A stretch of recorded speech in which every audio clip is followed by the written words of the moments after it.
Hi everyone, मला आणि ध्रुवला खूप दिवसांपासून लॅपटॉप घ्यायचा होता.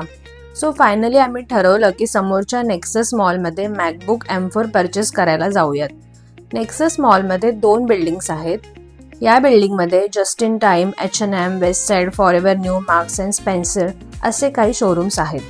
तर इथे युनिकॉर्न शोरूममध्ये आम्ही एन्क्वायरी केली, पण त्यांच्याकडे मॅकबुक M4 अवेलेबल नव्हता. म्हणून नेक्सस मॉलच्या दुसऱ्या बिल्डिंगमध्ये आम्ही गेलो.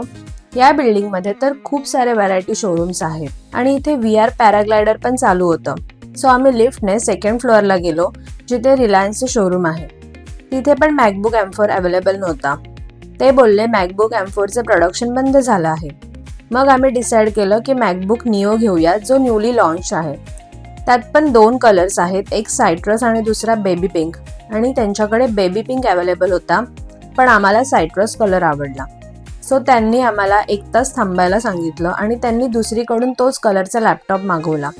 तर मॅकबुक निओची कॉस्ट आहे 66,000 आणि आम्ही 3 इयर्ससाठी ॲपल केअर पण परचेस केलं. त्याची कॉस्ट आहे 13,000. मॅकबुकचा कलर तर एक नंबर आहे, मला खूप आवडला.